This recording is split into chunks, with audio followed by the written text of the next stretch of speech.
ആരിഫ് ഹുസൈൻ ഡോക്ടറാണോ അല്ലയോ എന്നുള്ള റിസർച്ചിലാണ് നമ്മളുള്ളത്. വീട്ടുകാരെന്തായാലും മകൻ ഡോക്ടറാണെന്നല്ലേ പറയുക. സർട്ടിഫിക്കറ്റിലൊരു പിണ്ണാക്കമില്ല. ആളുകളെ തട്ടിച്ചും വെട്ടിച്ചും ജീവിച്ച അയാൾ ക്ലച്ച് പിടിക്കാത്തതുകൊണ്ട് അയാൾ കണ്ടെത്തിയ ഏറ്റവും നല്ല മാർക്കറ്റിംഗ് തന്ത്രമാണ് ഇപ്പോൾ പ്രയോഗിച്ചുകൊണ്ടിരിക്കുന്നത്. ആ മാർക്കറ്റിംഗ് തന്ത്രം, അതിൽ കൂടെ പൈസ നഷ്ടപ്പെട്ട ഒരു മനുഷ്യൻ്റെ അവസ്ഥയെപ്പറ്റി ആ ബിൽഡിംഗ് ഓണർ തരുന്ന ഒരു സ്പീച്ചാണ് ഞാൻ ഇവിടെ ചേർത്ത് വയ്ക്കുന്നത്. ഞാൻ അദ്ദേഹത്തിൻ്റെ പെർമിഷൻ എടുത്തിട്ട് തന്നെയാണ് ഞാനിത് ചെയ്യുന്നത്. ഇങ്ങനെ ധൈര്യമായിട്ട് മുൻപോട്ട് വരാൻ ഇസ്ലാമിൽ ആളില്ല എന്നുള്ളതാണ് ഒരു വലിയ സത്യം. അദ്ദേഹം മറ്റൊരു മതവിശ്വാസിയായിട്ട് പോലും അവൻ ചെയ്ത ചെയ്ത്ത് എന്താണെന്ന് പൊതുസമൂഹത്തിനോട് പറഞ്ഞു. നമ്മൾ ഇത് തന്നെയാണ് പൊതുസമൂഹത്തിനോട് പറയാനും ആഗ്രഹിക്കുന്നത്. ഇവിടെ ജാതി മത വർണ്ണ വിവേചനങ്ങളില്ലാതെ മനുഷ്യരായി ജീവിക്കുന്ന കേരളീയ മണ്ണിൽ ഇതുപോലെ തലതിരിഞ്ഞ കുറേ എണ്ണമുണ്ട്. ഇവറ്റകൾ ഇവിടെ കിടന്ന് കാണിക്കുന്ന കുത്തിത്തിരപ്പ് ട്രാൻസ്ലേറ്റ് ചെയ്ത് മറ്റിടത്തേക്ക് കൊണ്ടെത്തിക്കുമ്പം അവിടെയുള്ള ഇസ്ലാം കമ്മ്യൂണിറ്റിയുള്ള മനുഷ്യർ അനുഭവിക്കുമെന്നുള്ളതാണ്. നമുക്കൊക്കെ കുറേ സേഫ്റ്റി ഉണ്ടാകും, പക്ഷേ നോർത്ത് സൈഡിലുള്ള ഇസ്ലാമിയരത് അനുഭവിക്കും എന്നുള്ളതാണ് വസ്തുത. അതുകൊണ്ടാണ് ഇതിനൊക്കെ എതിരായിട്ട് നമ്മൾ ശക്തമായി നിലകൊള്ളുന്നത്. ആരിഫ് ഹുസൈനെ പോലുള്ള നമ്മുടെ സമൂഹത്തിൽ പിടിച്ച ഒരു വൻ ക്യാൻസർ ആണ് ലിയാഖത്ത് അലി, ആരിഫ് ഹുസൈൻ എന്നിവർ. സ്വന്തം ജീവിതത്തിൽ അവർക്ക് നേടാൻ കഴിയാത്ത ചില സക്സസ്, അത് മറ്റുള്ളവർ നേടുമ്പോൾ കാണുന്ന അസൂയ, അതിനവർ കണ്ടുപിടിച്ച കുബുദ്ധിയാണ് ഈ ഒരു ഇത്. ഇത്തരത്തിൽ നിൽക്കുന്നവരെ യുക്തിവാദം തലയിൽ കയറിയവരാണെന്നും റെസ്പെക്ട്ഫുള്ളി നോക്കുന്ന ഒരു വിഭാഗം പുതിയ ജനറേഷൻ കുട്ടികളുണ്ട്. അത് സ്വാഭാവികമായി നടക്കുന്ന ഒരു കാര്യമാണ്. എന്താണെന്ന് അതിൻ്റെ ഒരു എക്സ്പ്ലനേഷൻ ആണ് എനിക്ക് മനസ്സിലായ എക്സ്പ്ലനേഷൻ. എനിക്കൊരു 16, 17 ആ ഏജിലൊക്കെ എന്ന് പറഞ്ഞാൽ ഫ്രീഡമാണ് ഏറ്റവും വലുത്, ഒരു മനുഷ്യന് ആവശ്യം എന്നുള്ളതായിരുന്നു എൻ്റെ ഒരു വാശിയും ചിന്തയും. വീട്ടുകാരാണ് ഏറ്റവും വലിയ ശത്രുക്കൾ. അങ്ങോട്ട് പോകാൻ പാടില്ല, ഇങ്ങോട്ട് പോകാൻ പാടില്ല, അത് ചെയ്യാൻ പാടില്ല, ഇത് ചെയ്യാൻ പാടില്ല.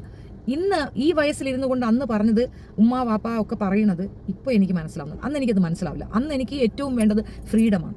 കാലത്തെ ഉറക്കപ്പിച്ചിൽ എഴുന്നേറ്റ് നിസ്കരിക്കാൻ പറയുന്നു, നോയമ്പ് പിടിക്കാൻ പറയുന്നു. ഇങ്ങനെ നമ്മൾ മതവിശ്വാസങ്ങൾ നമ്മളോട് പറയുമ്പോൾ നമുക്കുണ്ടാകുന്ന ഒരു ബുദ്ധിമുട്ട്, ഒരു സ്വാതന്ത്ര്യമില്ല, ഇച്ചിരി നേരം ഉറങ്ങാൻ സമ്മതിക്കത്തില്ല, ഇത് ചെയ്തില്ലെങ്കിൽ അതെന്തൊരു ഒരു കുറ്റം പോലെ പറയുന്നു.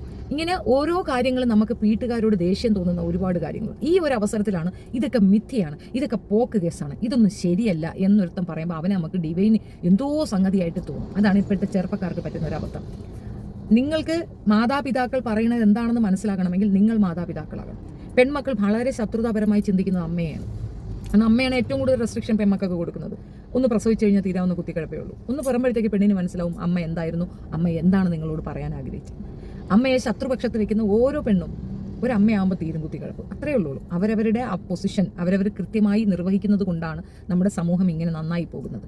അതിനെ തിരുത്താൻ, അതിനെ മറികടക്കാൻ വേണ്ടിയിട്ടുള്ള ആ വയസ്സിൻ്റെ തോന്നലിനെ ഉപയോഗിക്കാനാണ് ഈ തരത്തിലുള്ള എച്ചിലുകൾ തയ്യാറാവുന്നത്. എച്ചിലുകൾ സാമൂഹിക ദുരന്തങ്ങളാണ്. സാമൂഹിക ദുരന്തങ്ങളായ അവരുടെ പേര് മാറ്റുക, അവരുടെ ഇത് മാറ്റുക, അവർ പബ്ലിക്കായി പറയുക. ഞാൻ ഒരു എക്സ് മുസ്ലിം ആണെന്ന് തന്നെ ഡോക്ടർ എന്നല്ലടാ എഴുതി വെക്കേണ്ടത്, എക്സ് മുസ്ലിം എന്ന് എന്നെ എഴുതി വെക്കുക. അപ്പോഴും നിനക്ക് ആ മുസ്ലിമിൻ്റെ ഫേവർ വേണം, മുസ്ലിം എന്ന പേര് നിനക്ക് വേണം. ഇവൻ ഒരു പടുകള്ളനാണെന്നുള്ള തുടർന്നുള്ള ഡീറ്റെയിൽസുമായിട്ട് ഞാൻ വരിക തന്നെ ചെയ്യും. എന്താണ് ഡിലേ എന്ന് പറഞ്ഞു കഴിഞ്ഞാൽ, ഞാൻ ആ ഉമ്മാക്കൊരു വാക്ക് കൊടുത്തിരുന്നു. ഞാൻ ഉമ്മയോട് ഒരു കാര്യവും പറഞ്ഞിരുന്നു, ഇത്ര ദിവസം ഞാൻ സമയം തരും, അതിനുള്ളിൽ സംസാരിച്ചിട്ട് നിങ്ങളുടെ ഭാഗത്തുനിന്നൊരു ന്യായം എനിക്ക് വേണം. മകനോട് സംസാരിക്കുക, മകനോട് തിരിച്ചു വരാൻ പറയുക, നിർത്തിക്കോളാൻ പറയുക. അമ്മ അത് തയ്യാറായിട്ടില്ല, അമ്മയെ കൊണ്ട് സാധിക്കത്തില്ല. അപ്പം ആ ഉമ്മ എന്നോട് എക്സ്ക്യൂസ് ചെയ്യുക, വേറെ വഴിയില്ല, നിവൃത്തിയില്ല, പുറത്തേക്ക് വിടുക എന്നുള്ളതാണ്. നമുക്കാരെ ആക്രമിക്കണമെന്നില്ല. നിങ്ങൾ ഈ ഒരു മര്യാദപൂർവ്വമായി വിമർശനങ്ങൾ ഞങ്ങൾ അംഗീകരിക്കും, ഒരു പ്രശ്നവുമില്ല. മര്യാദപൂർവ്വമായ വിമർശനങ്ങൾ ഇല്ലാതെ വന്നാൽ എന്തിനും അഹങ്കാരങ്ങൾ വരും. അതുകൊണ്ട് അത് ഓക്കെയാണ്. അതല്ലാതെ വരുമ്പോൾ ഒരുപാട് പ്രശ്നങ്ങൾ ഇസ്ലാം കമ്മ്യൂണിറ്റി നേരിടേണ്ടി വരും എന്നുള്ളത് കൊണ്ട് തന്നെയാണ് തുറന്നു പറഞ്ഞത്. എക്സ് മുസ്ലിമിൽ ഏറ്റവും ഭീകരനായി എനിക്ക് മനസ്സിലായത് ആരിഫ് ഹുസൈനെയാണ്. തൻ്റെ നിലനിൽപ്പിന് വേണ്ടിയിട്ട് ഒരു സമൂഹത്തിനെ അവഹേളിക്കുന്ന രീതിയിലുള്ള പ്രസ്താവനകൾ നടത്തുന്ന ഇവന് മാപ്പ് കൊടുക്കാനും മാത്രം വിശാല മനസ്കത എനിക്കില്ല എന്നുള്ളതാണ് വസ്തുത. ഇവൻ്റെ നുണകൾ, ഇവൻ ചതിച്ചവരുടെ ഓരോരുത്തരുടെയും ഇത് ഞാൻ കൊണ്ടുവന്ന് പബ്ലിക്കിൽ തരും.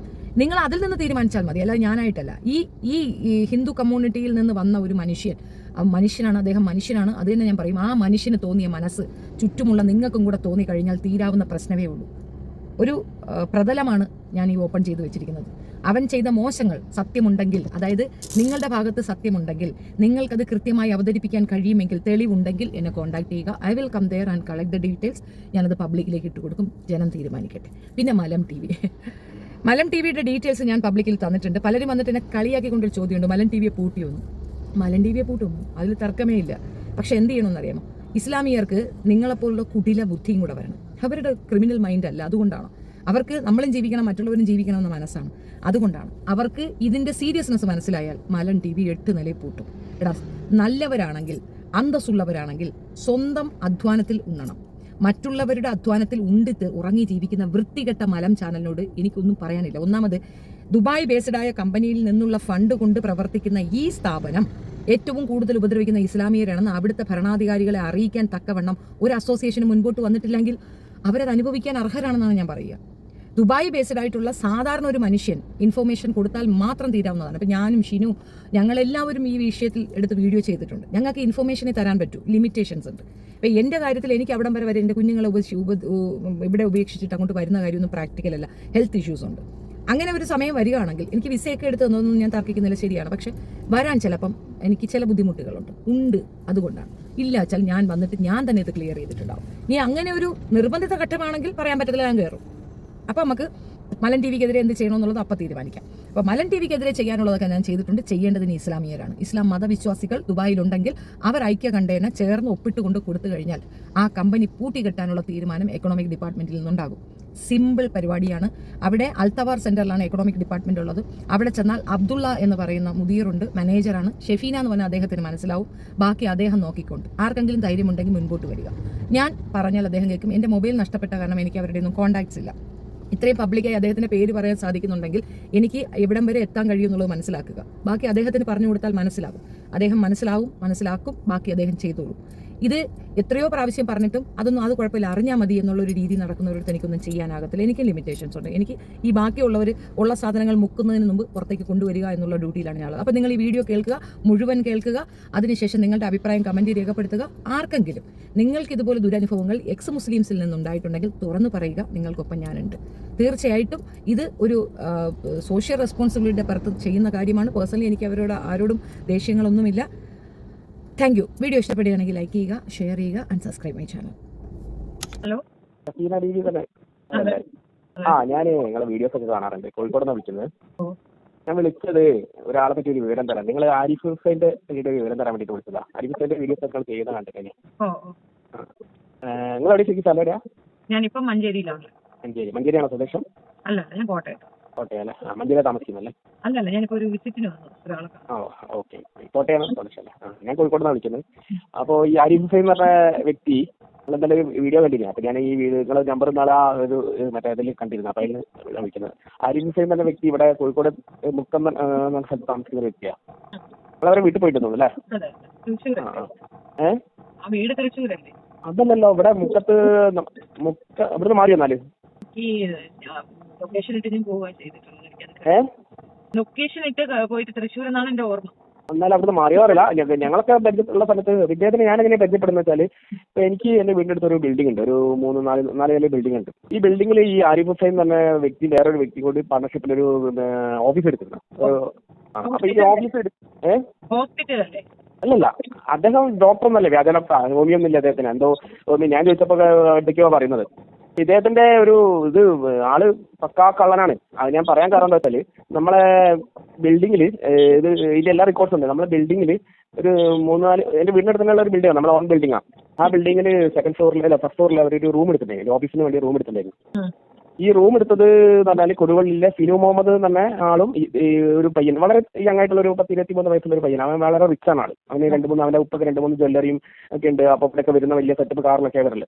അപ്പൊ പൈസ ഈ ഫിനു മുഹമ്മദും ഈ ആരിഫും കൂടി ആയിട്ടാണ്. പിന്നെ വേറെ ഡോക്ടർ ഉണ്ടായി, മറ്റേ അവിടെയുള്ള എന്താ പറയാ തലശ്ശേരി ശ്രീകണ്ഠപുരത്തിലെ ഡോക്ടർ കൂടി 3 കൂടി ആണ് ഇത് എടുത്തത്. പക്ഷെ പൈസ ഫണ്ട് കംപ്ലീറ്റ് ഇറക്കിയത് ഫിനു മുഹമ്മദ്. വെച്ചാൽ ഇദ്ദേഹത്തിന്റെ അടുത്തൊന്നും ഇല്ല, ആരിഫിന്റെ അടുത്തൊന്നും ഇല്ല. ഇവര് വെറുതെ ഡോക്ടർ ഈട്ടറാണ്. അപ്പം ഫിനു മുഹമ്മദ് പൈസ ഇറക്കിയത്. പക്ഷെ അയാൾ തന്നെ ഈ ഫിനു തന്നെ ചെറിയ പയ്യനാണ്. പിന്നെ അതുമല്ല ശുദ്ധനാണ്.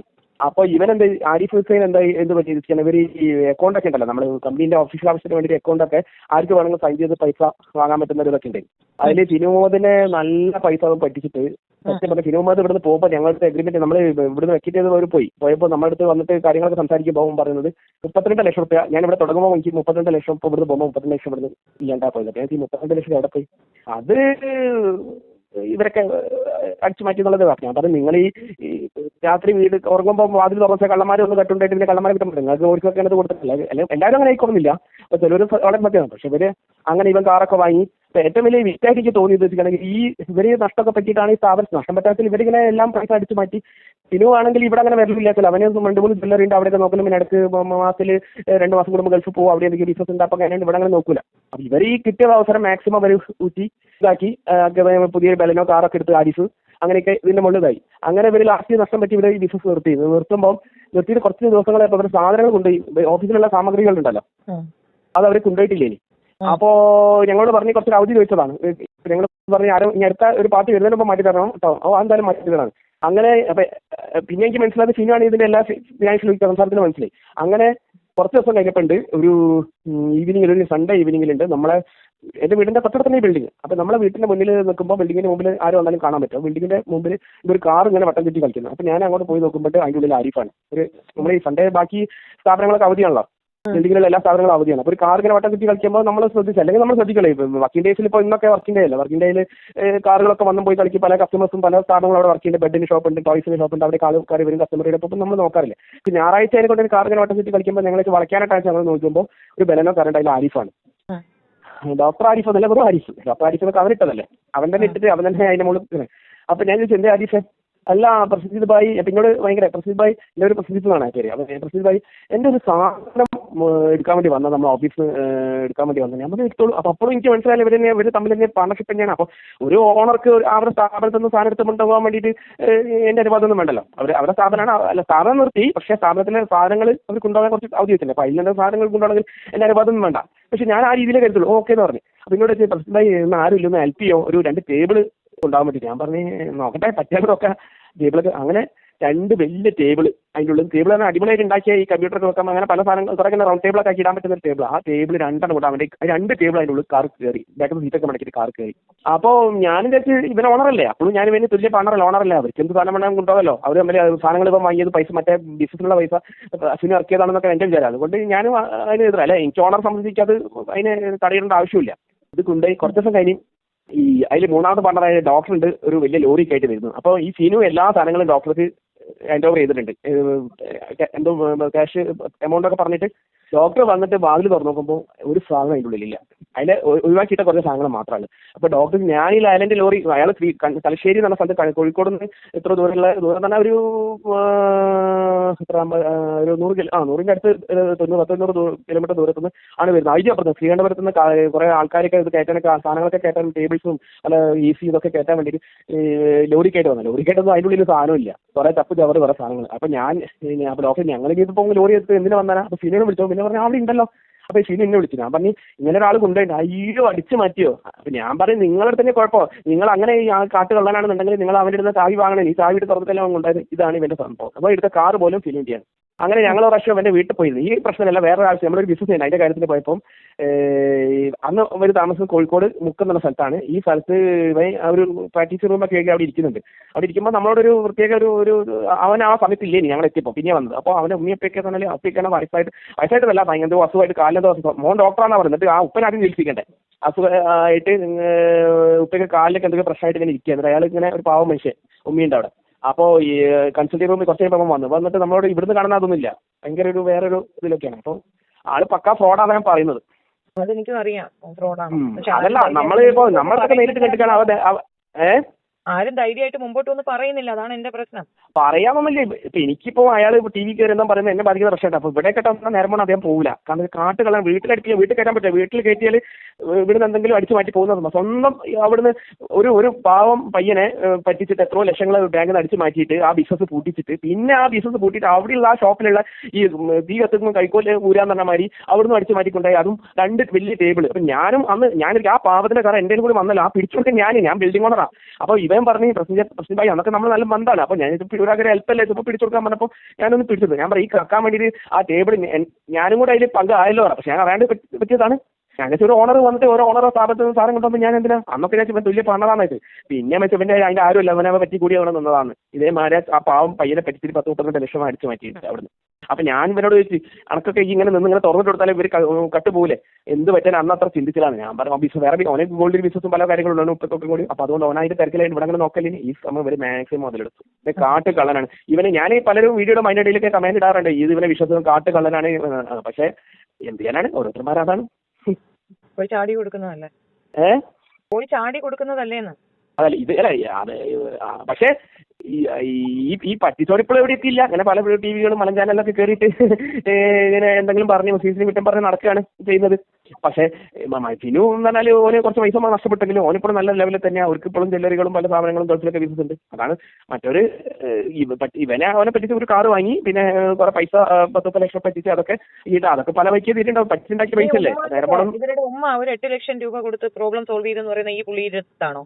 അല്ലല്ല, ആ ഫിനു അതിന് നിൽക്കൂലെന്ന് ഞാൻ ഫിനോട് ചോദിച്ചു. നിനക്ക് അങ്ങനെയാണെങ്കിൽ അവന്റെ വീടൊക്കെ അറിയില്ല അവിടെ പോയി. അവൻ പറഞ്ഞു ആ മാറ്റ കേസിലൊക്കെ എന്തിനിടപെടാ ഞാൻ ഒഴിവാക്കി പറഞ്ഞു. ഞാൻ പിന്നെ ഓനില്ലാത്ത ചൂടുമ്പൊക്കെ പൈസ പോയില്ലാത്ത ചൂട്. ഓൻ പറഞ്ഞാൽ ഒരു പാവത്താനാണ്, ശുദ്ധനാണ്. പക്ഷെ ഇതെങ്ങനെ ഓൻ പറഞ്ഞു നിന്റെ തന്നെ തെറ്റാ, അതുകൊണ്ട് ഞാൻ ഇപ്പോൾ ഇതാകുന്നില്ല. ഇപ്പം തുറന്നു ബാങ്ക് ലോക്കർ തുറന്നു വെച്ചാൽ അതിലിപ്പൊക്കെ സ്വന്തം കട്ട് പോയിട്ട് പിന്നെ പറഞ്ഞിട്ട് കാര്യമില്ല, കള്ളനെ കുറ്റം പറഞ്ഞിട്ട് കാര്യമില്ല. എല്ലാവരും അങ്ങനെ ആളുമില്ല. ഇങ്ങനത്തെ കൂടെ ഇവൻ പറ്റിക്കൂടെ. അപ്പം സ്റ്റാർട്ടിങ്ങിലൊക്കെ ഇവനെ എല്ലാത്തിനും മുന്നിൽ നിൽക്കുക. അപ്പം ഞാൻ ഇവനാണ് മെയിൻ ഓണർ എന്നാണ് ഞങ്ങൾക്ക് വിചാരിച്ചത്. ശിവൻ വെറും സൈലന്റ് ആയിട്ട് കൂടെ നിൽക്കുന്ന മാത്രം കാണിക്കുന്നത് മാത്രമേ ഉള്ളൂ. പക്ഷെ പൈസ കംപ്ലീറ്റ് ഒരു പെണ്ണ് പോലും ആ സ്ഥാപനത്തിൽ ഇവൻ വാങ്ങിയിട്ടില്ല. ഫുള്ള് അവന്റെ ഇതാണ്. അതിനിടയിൽ ഇടയ്ക്കിടയ്ക്ക് ഈ ജോയിന്റ് എന്തോ ആണ് ഇവർക്ക് അതോറിറ്റി സൈൻ രണ്ടാമത്തെ സൈൻ ചെയ്താൽ പൈസ എടുക്കാം. അപ്പോൾ പൈസ അതിനോട് കൊടുക്കുക വിളിച്ച് അതൊന്നും മറ്റോ സത്യം. പക്ഷെ മറ്റൊരു മെസ്സേജ് പോയില്ല ബാങ്കിൽ നിന്ന്. അങ്ങനെയാണ് വിഡ്രോ ചെയ്യുമ്പോൾ അത് നോക്കിയത് എന്തോ അറിയില്ല. എന്തായാലും അവനൊരു 10-12 ലക്ഷം ഇവിടുന്ന് നമ്മൾ ജസ്റ്റ് എഗ്രിമെന്റ് ഒക്കെ ലാസ്റ്റ് കട്ട് ചെയ്യില്ല. ലാസ്റ്റ് എന്നിട്ട് എല്ലാം സോൾവ് ചെയ്യുമ്പോൾ പറഞ്ഞത് എനിക്ക് 10-12 ലക്ഷം രൂപ ഇവിടെ വരുമ്പോഴുള്ള എന്നെ 32 ലക്ഷം രൂപ അക്കൗണ്ടിൽ നിന്ന് പറഞ്ഞിട്ടുണ്ട്. ഞാൻ പറഞ്ഞു എന്താ ചെയ്യുക, നിങ്ങളെപ്പോലത്തെ ഇങ്ങനെ പറ്റിക്കപ്പെടാനായി നിൽക്കുന്ന കൊടുക്കണം, ആൾ പറ്റിച്ചു പോകും. അതും ഇങ്ങനത്തെ കാട്ടുകളായതുകൊണ്ട് പ്രത്യേകിച്ചും. നല്ലവർ അങ്ങനെ ആയണമെന്നില്ല, ചിലവർക്ക് ഒരു മനസ്സ് കുത്തുണ്ടാവും. കാരണം വെച്ചാൽ ഈ പൈസ കൊണ്ട് തിന്നാൽ നമുക്ക് ഇറങ്ങുമല്ലോ. അപ്പൊ അതാണ് ഇതൊക്കെയാണ് ഈ മനുഷ്യന്. പക്ഷെ ഇപ്പൊ ടി വിയിൽ വന്നിട്ട് വലിയൊരു ആനയാണ് ചില, അതും വിളിക്കുന്നത് ഈ ജന ടി വിയിൽ മാത്രമേ ഉള്ളൂ. വേറെ ടി വിയിൽ അവനെ കാണാറില്ല. ജന ടി വിയിൽ ഈ മുസ്ലിംസിനെ കുറ്റം പറയാനും ഈ വർഗീയത പറയാനും വേണ്ടിയിട്ട് അതിൽ കൊണ്ടുവരുത്താണ്. എല്ലാം ഉണ്ടാവും. ഇവന് ഇത് മാത്രമാണ് പണി. ഒരു നല്ല പൈസയും കൊടുക്കണ്ടാവും. അതാണ്. അല്ല, ഇവന്റെ ശരിയായിട്ടുള്ള വിവരമൊക്കെ ഒന്ന് പുറത്തു വിടാൻ പറ്റിയാണ്. ഞാൻ ഇപ്പം പറഞ്ഞ കാര്യങ്ങൾ ഒരു തുള്ളി വെള്ളം വേണം. ഒരു കാര്യം ചെയ്തത് ഞാനിപ്പോൾ നിങ്ങളോട് ഷെയർ ചെയ്തതിൽ ഒരു പോയിന്റ് പോലും വെള്ളം ചേർക്കാതെ എന്ത് തെളിവാണെങ്കിൽ എനിക്ക് തരാൻ പറ്റും. അതിന്റെ ഫിനുവിന്റെ നമ്പർ വേണമെങ്കിൽ ഞാൻ നിങ്ങൾക്ക് ഫോർവേഡ് ചെയ്തരാം. ഇത് പൈസ നഷ്ടപ്പെട്ട ആളെ ആട്ടുകളാണ്. മറ്റേ നിങ്ങൾ തൃശ്ശൂർ പോയിട്ടാൽ ഏത് നിങ്ങളുടെ ഈ വോയിസ് 100% കാരണം വെച്ചാൽ ഞാൻ ഇവന്റെ വാട്സപ്പിലേക്ക് ഇങ്ങനെ അയച്ചു കൊടുത്തത് വാട്സപ്പ് കട്ട് ചെയ്ത് ഓടിയതല്ലേ. ഞാൻ ചോദിക്കട്ടെ, മേഡത്തിനെ പറ്റി ഇല്ലാത്ത ഒരാൾ പറഞ്ഞാൽ മേഡം അതിന് പ്രതികരിക്കൂലേ? മേഡം ചെയ്തതാണെങ്കിൽ വാലും ചുരുട്ടി ഓടും അല്ലേ? ഇവന്റെ വാട്സപ്പും ബ്ലോക്ക് ചെയ്ത് ഓടിയല്ലേ? ഇവന്റെ വാട്സപ്പ് ബ്ലോക്ക് ചെയ്ത് ഓടിയിട്ട് ഞാൻ ഈ കാര്യങ്ങളൊക്കെ പറഞ്ഞിട്ട് ആ സമയത്ത് നടന്ന സമയത്ത് കുറച്ച് 2 വർഷം മുമ്പുള്ള സംഭവം. ആ സമയത്ത് ഞാൻ ഇതിട്ട് കൊടുത്തപ്പോൾ ആ വാട്സപ്പ് ഇട്ട് അങ്ങനെയാണെങ്കിൽ ഈ വാല് നാക്കിൽ ഇവനെ പറ്റി അങ്ങനത്തെ സംഭവം അല്ലെങ്കിൽ അപ്പം ഇവന്റെ വീട്ടിൽ വന്ന് എന്നോട് എതിർക്കല്ലേ? ഇവൻ വാട്സപ്പ് ചുറ്റി ഓടിയതാ. ഇവന്റെ ശരിയായിട്ടുള്ള ഇതൊന്നും ഇത്ര ഈ ടി വിയിൽ വന്നിരിക്കുമ്പോൾ ഇവൻ എന്തോ മഹാനാണ്, ഇവൻ എന്തൊക്കെയോ പണ്ഡിതനാക്കി എല്ലാവരും തരാം. ഇവൻ കാട്ടുകളിലും ഡോക്ടറും എല്ലാം അല്ലാതെ ഇവന് എല്ലാവർക്കും അറിയാം. പക്ഷെ ഇവൻ ഇപ്പോൾ താമസിക്കുന്ന തൃശ്ശൂരല്ലേ? ഇവരെ സ്ഥലമൊക്കെ നിങ്ങൾ അവിടെ പോയിട്ടുണ്ടല്ലേ? ഇല്ല, ഇവന്റെ ഉമ്മായും അപ്പയും താമസിക്കുന്നത് തൃശ്ശൂരാണ്. ഈ ഞങ്ങൾ പരിചയപ്പെടുമ്പോൾ ഈ മുക്കത്ത് ഉള്ള അന്ന് ആ വീട് എന്തോ വിൽക്കാനൊക്കെ നോക്കുന്നുണ്ട്. അതൊക്കെ അവര് വിറ്റു. ഈ മോൻ കാരണം മൂത്ത ഭാര്യയ്ക്ക് പൈസ കൊടുത്ത് സെറ്റിൽ ചെയ്യാൻ വേണ്ടിയിട്ട് ഇവര് അവൻ 2 കല്യാണം കഴിച്ചിട്ടുണ്ടല്ലേ? ഞങ്ങൾ പരിചയപ്പെടുമ്പോൾ അതൊന്നും ഫാമിലി ഡീറ്റെയിൽസ് കല്യാണം എത്ര കഴിച്ചതൊന്നും എനിക്ക് അത്ര അറിവില്ല. നമ്മൾ അവരുടെ ഫാമിലി ഡീറ്റെയിൽസ് അറിയേണ്ട ആവശ്യമില്ല. പക്ഷെ 2 കല്യാണം കഴിച്ചിട്ടുണ്ടല്ലേ? അവരുടെ ഉമ്മയാ പറഞ്ഞ 2 കല്യാണം കഴിച്ചിട്ടുണ്ട്. അപ്പൊ അത് ഡൈവേഴ്സ് ആയതാ? ആദ്യത്തത് ഇവൻ കുറെ പൈസ അവളെ നിന്ന് അടിച്ചു മാറ്റി.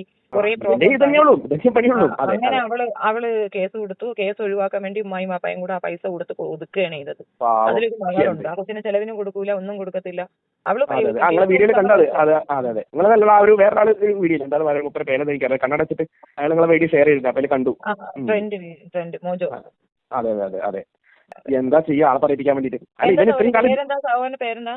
എന്റെ ഒരു പ്രസംഗിത് എന്നാണ്. ഞാനൊക്കെ വളരെ നീറ്റായിട്ട് ജീവിക്കുന്ന ആൾക്കാരെ. നമുക്ക് സ്വന്തമായിട്ട് ബിൽഡിങ്ങും കാര്യങ്ങളും, നമുക്ക് വേറെ പല ബിസിനസ്സും ഇന്ത്യൻ ബിസിനസ് ഒക്കെ ഉണ്ട്. ഈ നാരിമാരി വന്ന് ഇതിനു വേണ്ടി സംസാരിക്കാൻ നിങ്ങൾക്ക് മനസ്സ് തോന്നിയില്ല, അത് തന്നെ വലിയ കാര്യം. അതൊന്നും എനിക്ക് അങ്ങനത്തെ പ്രശ്നമില്ല. ഇവനൊക്കെ ആരാണ്? ഇവനൊന്നും ഇവനൊക്കെ ടി വിയിൽ വന്നിട്ട്, അതും ഈ മലം ചാനലിൽ വന്നിട്ട് പറയാനില്ലാണ്ട് വേറെ എന്തെങ്കിലും പറ്റി കടിക്കുന്ന ആയ കടിക്കില്ല എന്ന് പറഞ്ഞാൽ അത് മാത്രമേ പറ്റുള്ളൂ. ഇവന്റെ ശരിയായിട്ടുള്ള നിന്ന് കരയും. ഇവൻ ഇപ്പം കുറെ മുസ്ലിംസിന് തക്കാർ തെറി പറയും. പിന്നെ വായനെന്തോ നാക്കുണ്ട് ആള് വരെ ഇവനെന്തോ പണ്ഡിത. അപ്പോൾ അവിടെ ചിലവരായിരിക്കും ഇവനോട് ഇവന്റെ പേര് കുറെ ഡയലോഗ് കേൾക്കുമ്പോൾ ആൾക്കാർ കേൾക്കുന്നവരായിരിക്കും ഇവൻ അത്രയും പാണ്ഡിത്യമുള്ള ആളുകൾ, അതുകൊണ്ട് ഇവനോട് സംസാരിച്ച് വേണ്ടി ചിലരും മിണ്ടാതിരിക്കുന്നത്. പക്ഷെ ഇവന് എന്താണ് ശരിയായിട്ട് തുറന്ന് കാട്ടിക്കുകയാണെങ്കിൽ ഇവൻ അവിടെ ആ സീറ്റ് തിരുന്ന് ആ ടി വി ചാനൽ ഇരുന്ന് ഓടും. അത്ര കള്ളനാണ് ഇവൻ. ആ സീനൊക്കെ ഒന്ന് രംഗത്ത് വന്നാൽ മതി. അപ്പോൾ ഷോനൊന്നും നേരല്ലോ, ഓനൊക്കെ അത്രയും വലിയ ബിസിനസ്സുകാരനൊക്കെയാണ്. അപ്പോൾ ഓനൊന്നും ഇതിന്റെ ഈ നാട്ടകേസിന് പിന്നെ നടക്കല്ലേറ്റാ. ഓനായിരിക്കും ആ നേരം കൊണ്ട് എനിക്ക് നമ്പർ എന്റെ വാട്സാപ്പിൽ ഒന്ന് ഇട്ട് തരുമോ? ആരെ? ഷോണിന്റെ നമ്പർ. ആരാ? ഷോണോ? പാർട്ട്ണർ? ഷോണല്ലേ? സിനു മുഹമ്മദ്. ഞാൻ പറ്റിച്ചു പോയ ആളല്ലേ? അതെ, ആരിഫ് പറ്റിച്ച ആളില്ലേ അയാൾക്ക്? അതാണ് സിനു മുഹമ്മദ്. അതാണ് സിനു മുഹമ്മദിന് ഇവൻ കൂടെ ചേർന്നിട്ട് ഇവിടെ നമ്മുടെ ബിൽഡിംഗിൽ റൂം എടുത്തതാ. പക്ഷേ ഫിനു മുഹമ്മദാണ് ഇതിന്റെ എല്ലാ പൈസ എടുക്കുന്നത്, ഇതിന്റെ ഓണർക്ക് തിന്നത്. പക്ഷെ ഞങ്ങൾ ആ സ്റ്റാർട്ടിങ്ങിൽ ഇവന് മുന്നിൽ നിന്നെല്ലാം നയിക്കുന്നുണ്ടപ്പോൾ ഞാൻ ഇവനാണെന്ന് വെച്ച് നമ്മൾ തെറ്റിദ്ധരിച്ചു. എഗ്രിമെന്റിലും ഇവന്റെ രണ്ടാളും പേരൊക്കെ വെച്ചിട്ടുണ്ട്. പിന്നെ മനസ്സിലായി ഫിനുവാണ് എല്ലാ കാര്യവും. ഇവൻ വെറുതെ പറ്റിക്കൂടിയ, പൈസ അടിച്ച് മാറ്റാൻ വേണ്ടി മാത്രം പറ്റിക്കൂടിയ. എന്നിട്ട് ഫിനു മുഹമ്മദിന് രണ്ടാളും ബാങ്ക് അക്കൗണ്ട് എന്തോ ജോയിന്റ് അക്കൗണ്ട് ഉണ്ട്. അപ്പൊ അതിൽ ഇവനും അതോറിറ്റി ഉണ്ടായിരുന്നു പൈസ വിട്ടുപോയതിനൊക്കെ. അതിൽ ഇവൻ പൈസ അടിച്ച് മാറ്റി കാറൊക്കെ വാങ്ങി. അല്ല, ഒരു കോഴ്സിന് പോയി കഴിഞ്ഞാൽ ആ ഡിഗ്രി അവരുടെ ആണെന്ന് പറയുന്ന ടൈമാണ് ഇവർക്കുള്ളത്. ഡോക്ടർ എന്ന് പറയുന്നത് അത് പൂർത്തീകരിച്ച ഒരാൾക്കല്ലേ എവിടെയെങ്കിലും ജോലി കിട്ടൂ. ഇവൻ അത് പൂർത്തീകരിച്ചിട്ടുണ്ടെങ്കിൽ ഇവൻ ജോലിക്ക് പോകും. ഇവന് ഏത് ഇവിടെ കോഴിക്കോട് ഇതുണ്ട് മറ്റേ എന്താ പറയാ, ഇവൻ ആ സമയത്തൊക്കെ കോഴിക്കോട് ഇപ്പം ഇവിടുന്ന് ഈ പ്രശ്നം കൊണ്ട് ഇവിടുന്ന് മാറിയതല്ലേ. ആ സമയത്താണ് കോഴിക്കോട് ഹോമിയോ കോളേജിലോ അങ്ങനെ എവിടെയെങ്കിലും പഠിക്കേണ്ടത്. ഇവിടെയൊന്നും അവൻ പഠിച്ചിട്ടില്ല. ഞാൻ ചോദിച്ചു നിങ്ങൾ എവിടെയാണ് പഠിച്ചത്? വേറെ ഒരു സ്ഥലത്തിന്റെ ഇതാ പറയുന്നത്. അവിടെ ഏത് കോളേജിലാണെന്ന് അറിയില്ല. നരേന്ദ്രമോദി ഈ ഡിഗ്രി പാസ്സായ മാറിയ ഏത് ആ കോളേജ് നിലവിലില്ല. അങ്ങനത്തെ സ്ഥലത്താണ്. അല്ല, നരേന്ദ്രമോദിന്റെ സ്വന്തം ആളാണല്ലോ ഇപ്പൊ. ഇപ്പൊ ഓരോ സ്വന്തം ആളാണല്ലോ, ജനിച്ചു വളർന്ന ഒരേപോലെയാണല്ലോ, ഇവരെല്ലാം ഒരുപോലെയാണെന്നുള്ളതാണ്. ഞാൻ ഒരു കാര്യം പറഞ്ഞു, ഞാൻ ബേസിക്കലി ഒരു ഹിന്ദുവാണ്. ബേസിക്കലി അല്ല, ഞാനൊരു പക്ക ഹിന്ദുവാണ്. ഹിന്ദുവിൽ തീയ കാസ്റ്റാണ്. ഇതിൽ നായരും തീരൊക്കെ ഉണ്ടല്ലോ, നായരും തീര നമ്പൂരായാലും തീയ കാസ്റ്റാണ്. നമ്മൾ ആ മതത്തിൽ ജീവിക്കുന്നുണ്ട്, നന്നായി ജീവിക്കുന്നത്. എത്രയോ നല്ല ഹിന്ദുക്കളുണ്ട്, എത്രയോ നല്ല മുസ്ലിംസ്. എന്റെ ബിൽഡിങ്ങിൽ ഞാൻ പറഞ്ഞ ഇപ്പം മിക്കവാറും ആൾക്കാർ മുസ്ലിംസാണ്. പറഞ്ഞിട്ട് കാര്യമില്ല. ഞാനൊരു കാര്യം പറയുന്നത് എന്താ പറയുക, ഞാൻ ആരും പോയതൊന്നുമല്ല.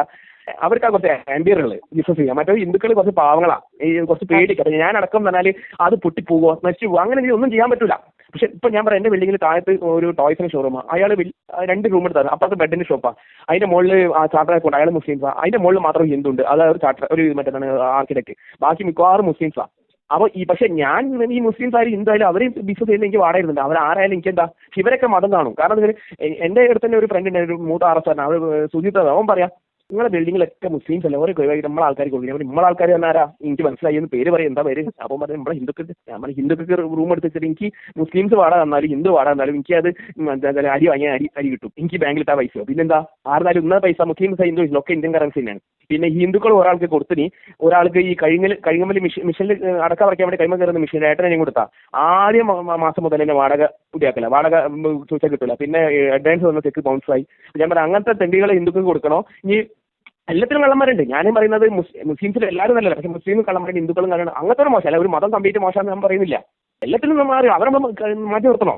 ഇപ്പൊ ഇന്നലെ വെടിവെച്ച് വന്നതിൽ മുസ്ലിം മതത്തിൽപ്പെട്ട അവരെ നമ്മൾ മാറ്റി നിർത്തണം. ഹിന്ദുക്കൾ അങ്ങനെ ഇല്ലേ, കാട്ടുകള്ളന്മാർ, അവരെ മാറ്റി നിർത്തണം. അങ്ങനെ പക്ഷേ ഒരു മതം ഇവരൊക്കെ ആ രീതിയിൽ വെറും മതം കാണുന്ന രീതിയിൽ. അപ്പൊ മാരീഫ് പോരെ ഇവർക്ക് എന്താ പറയുക, പൈസ കുറെ കിട്ടുന്നുണ്ടാവും, ഈ ജന ടി വി ഇവരൊക്കെ കൊടുക്കുന്നുണ്ടാവും. പോരെ മെയ് സ്വന്തം ആൾക്കാരാണ്.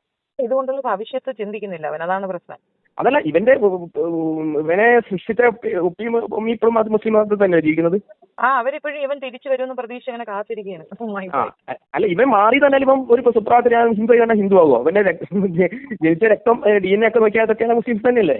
ഒരു സുപ്രാത്തിന് ഞാൻ മുസ്ലിം ആയി നൽകുകയാണെങ്കിൽ ആകുമോ? അപ്പൊ പേര് ഇപ്പോഴും ആരിഫ് ഹുസൈൻ തന്നെയല്ലേ. എന്താ പേര് മാറ്റത്തെ? എന്നാൽ പിന്നെ രാമേന്ദ്രനോ എന്താണ് പ്രതാപെന്നോ ആയിക്കൂടെ? എന്താകട്ടെ? അതോടെ മാർക്കറ്റ് ഇടിയും. അതായത് മുസ്ലിംസ് ആയിട്ട് പേര് വെച്ചിട്ട് മുസ്ലിംസിനെ കുറ്റം പറയുമ്പോൾ അതിന് കൂടുതൽ എന്താണ് എഫക്റ്റ് ഉണ്ടാവുള്ളൂ. അതുകൊണ്ടായിരിക്കും. അല്ലാതെ ഒരു സ്റ്റാർട്ടിങ് മുതലേ ബാബു എന്ന പേരിലാണ് വന്നിട്ടാണെങ്കിൽ അതിനൊരു വാല്യൂ ഉണ്ടല്ലോ. മുസ്ലിംസ് ആയിട്ട് മുസ്ലിം കുറ്റം ആൾക്കാർ വിശ്വസിക്കില്ല. മുസ്ലിംസ് വരെ പറയണ്ട, അപ്പൊ എന്തോ ഉണ്ടെന്ന് തോന്നുന്നല്ലോ. ഇതാണ് ഇവന്. പക്ഷെ ഇതാണ് കാട്ട് കള്ളനാണ് ഇവനൊക്കെ. എങ്ങനെയാണെന്നറിയില്ല ഇതിലേക്ക് കയറി. ഇപ്പൊ വലിയ ഇപ്പൊ കുറെ ആളറിഞ്ഞു ആളുകളിലേക്ക് കുറെ കാര്യങ്ങൾ എത്തി എന്നുള്ളതാണ് വാസ്തവം. ആളുകളിലേക്ക് കുറെ എത്തി എന്നുള്ളതാണ് വാസ്തവം. അതന്നെ അതിന് വേണ്ടിയിട്ടേക്ക് ഇവരെ കൂട്ടിപ്പിടിച്ചത്. ഇനിയിപ്പോ അതിന്റെ വേറെന്താ പറഞ്ഞാൽ അവനൊക്കെ എന്നാൽ ശരിക്കും ക്രിമിനലാണ് ആള്. ഒരു പാവം പയ്യനെടുത്ത് 30 ലക്ഷം റുപ്യ ബാങ്കിൽ നിന്ന് അടിച്ച് മാറ്റാൻ, പലപ്പോഴും അടിച്ച് മാറ്റാൻ ഞങ്ങൾ ആലോചിക്ക്. ആ പൈസ തന്നിട്ട് കുട്ടികൾക്ക് ഭക്ഷണം വാങ്ങി കൊടുക്കുകയാണെങ്കിൽ ആ കുട്ടിയൊക്കെ ഇറങ്ങുന്നത് ബൈക്കോ അപ്പോൾ ചെറിയ രീതിയിലൊക്കെ ബിസിനസ്സിലാണ്. അവൻ അതിന് കുട്ടികളെ നോക്കുന്നില്ലല്ലോ. നോക്കുന്നില്ല. അതും അടിച്ചു പൊടിച്ചിട്ടുണ്ടോ? ആ പൈസ വേറെന്തോ ഇതിലടിക്കും. 3ാമത് വേറെ കല്യാണം കഴിച്ചിട്ടോ അറിയില്ല, അവിടെ അടിച്ചു. അങ്ങനെ എന്താണല്ലോ ഇവരെ. അല്ല, ഞാൻ പറയാം അങ്ങനെ നല്ലൊരു ഡോക്ടറാണ്, ഡോക്ടർ പ്രൊഫഷൻ ചെന്ന് ചെയ്താൽ പോലെ. ഡോക്ടർ എന്താ മോശം? ഹോമിയോ ഡോക്ടർ ആണെങ്കിൽ മറ്റെത്ര ഇതില്ലെങ്കിൽ കൂടി അതിനും കിട്ടില്ലേ. ഇതൊക്കെ പേരിന് ഡോക്ടർ ഇതെന്നൊക്കെ പറഞ്ഞിട്ട് ഏത് ഡിഗ്രി അതിനൊന്നും ആരും ചോദ്യം ചെയ്യില്ല. ഇംഗ്ലീഷ് ഡോക്ടറാണ് പിന്നെ അവർ ചോദ്യം ചെയ്യും. ഈ ഹോമിയോ ഡോക്ടർ എന്നൊക്കെ പറയുമ്പോൾ ആരും നോക്കൂല, ഇവരെ എവിടെ ഡിഗ്രി എടുത്തൊന്നും ചോദിക്കില്ല. അതുകൊണ്ട് ഇങ്ങനെ പൈസ പോകുന്നുണ്ട്. പിന്നെ അതല്ല ഇപ്പം മറ്റൊരു നല്ല പൈസ കൊടുക്കുന്നുണ്ടാവും, സംഘപരിവാർ നല്ല പൈസ കൊടുക്കുന്നുണ്ടാവും. അതിനെ അനുകൂലിച്ച് ഇങ്ങനെ കുത്തിരിക്കുക. അങ്ങനെയൊക്കെയാണ് കാര്യങ്ങൾ. ഓക്കെ. അപ്പോൾ ഞാനിങ്ങനെ നമ്പർ കേട്ടപ്പോൾ എനിക്ക് പറയണം തോന്നി. ഇന്നലെ രാത്രി ഞാൻ മറ്റേ വ്യക്തിനെ കന്നഡ വെച്ചിട്ടുള്ള ഒരു വ്യക്തിയില്ലേ, അവരെ ഇങ്ങനെ അരിഫൈനെ പറ്റി നിങ്ങളെ വീഡിയോ ഉണ്ട്. അപ്പോൾ നിങ്ങൾ എപ്പോഴും ഞാൻ സ്ക്രീൻഷോട്ട് എടുത്തിട്ട് നിങ്ങൾ ഏതൊരു വീഡിയോ നിങ്ങളെ നമ്പർ കണ്ടിട്ട് അപ്പോൾ ഇന്നാ കേട്ടപ്പോൾ വിളിച്ചതാ. ഇവനെ പറ്റി എന്ത് കാര്യമാണ് വിളിച്ചോണ്ടിട്ടോ? പ്രശ്നമൊന്നുമില്ല. ഇവനെ എനിക്കറിയാവുന്ന കാര്യങ്ങൾ പറയാം. ഞാൻ എവിടെ വേണം എനിക്ക് പറയാൻ ഒരു പ്രശ്നം. എന്തായാലും എനിക്കൊന്നും അവനൊരു ഇര പോലും ഇല്ലെന്ന് ഞാൻ എവിടെ കിടക്കുന്നത്. നമ്മളൊക്കെ അത്രയും വലിയ ഇന്ത്യൻ ബിസിനസ്സുള്ള ആളാണ് ഞാനൊക്കെ. ഇവനൊക്കെ എന്ന് പറഞ്ഞാൽ അശു. പക്ഷെ ഇവനെന്താ TV കയറിയിട്ട് ഇപ്പം നമ്മളെക്കാട്ട് ഫേമസ് ആയിട്ടുണ്ട്, അത് ശരിയാ. അത് ഈ മലഞ്ചാലിൽ പോയിട്ട് വേറെ ഒന്നുമില്ല. അത്ര ഫേമസ് അല്ല. ഈ ഫേമസ് ആയാലും എന്താ പറയുക, നമുക്ക് ഈ സ്വകാര്യത നഷ്ടപ്പെടും. നമുക്ക് ഓവർ ഫേമസ് ആയാലും ഈ സെലിബ്രിറ്റികൾക്കൊക്കെ ഉണ്ടല്ലോ ഓവർ ഇതാക്കണം, അവർക്ക് എവിടെ ഇറങ്ങാൻ പറ്റില്ല, അവിടെ നമുക്ക് അത്ര ഫേമസ് ആകാനും നമുക്ക് താല്പര്യമില്ല. പക്ഷെ അവനെക്കാട്ടൊക്കെ എത്രയോ എല്ലാം കൊണ്ടും നമ്മൾ ഏത് കാര്യത്തിൽ നമ്മൾ അവരെക്കാട്ടും ഉന്നത്തില്ല. ഒരാൾ നമ്മളെ പറ്റിയിട്ട് 5 പൈസ പറ്റിച്ച് നമ്മളൊരാൾ ആരും നമ്മളെ വീട്ടിലൊന്നും പറയില്ല. നമുക്ക് ധൈര്യമായിട്ട് കടന്നുറങ്ങാം. ഒരാൾ തെറി വിളിച്ചില്ല നമ്മളെ, അങ്ങനത്തെയൊക്കെ ഉണ്ട്. ഇവരതൊന്നും ഇല്ലല്ലോ. ഇവരെ എപ്പോൾ വേണമെങ്കിലും ഇവരെ ഫോണിലൊക്കെ എന്തൊക്കെ തെറികൾ എന്തൊക്കെ കിട്ടുന്നുണ്ടോ, എന്തൊക്കെ ഭീഷണി ഇങ്ങനെ ഇതൊക്കെ വരുന്നുണ്ടോ, അതൊന്നും നമുക്ക് ഉണ്ടാവില്ല. അതാണ്. അപ്പൊ എന്തായാലും പോട്ടെ, ബാക്കി ഞാൻ ഇങ്ങനെ കൊണ്ട് ചെയ്യുന്ന എല്ലാ ഹെൽപ്പും ചെയ്തുതരാം. എന്നിട്ട് ഇവനെ പറ്റിയിട്ടൊക്കെ അറിയാം കേട്ടോ. നിങ്ങൾക്ക് മറ്റൊരു നമ്പർ വേണോ ചിരുവിന്റെ? ഇട്ടേക്കോ, അത് വാട്സാപ്പിൽ ഇട്ടേക്കോ. ഈ നമ്പറിൽ വാട്സപ്പ് ഉണ്ടോ? ഉണ്ട് ഉണ്ട് ഉണ്ടല്ലേ? എന്നാൽ ഈ വാട്സപ്പിൽ ഞാൻ ചിരുവിന്റെ ഇപ്പം തന്നെ കേട്ടോ. ചിരു മുഹമ്മദ് കേട്ടോ. നിങ്ങൾ വേണമെങ്കിൽ വിളിച്ചു നോക്കി ചെയ്യാം കേട്ടോ. ഓക്കെ ഓക്കെ, ശരി എന്നാൽ ഓക്കെ.